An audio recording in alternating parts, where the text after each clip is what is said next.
Makulimlim na umaga.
Dati maliliit pa sila, 1 inch pa lang siguro.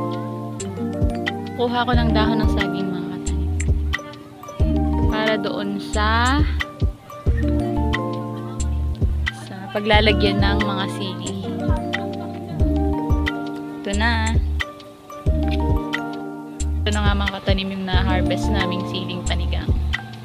May pangbenta na ulit. Hanggang dito na lang mga katanim. Don't forget to like and subscribe our channel. Thank you for watching.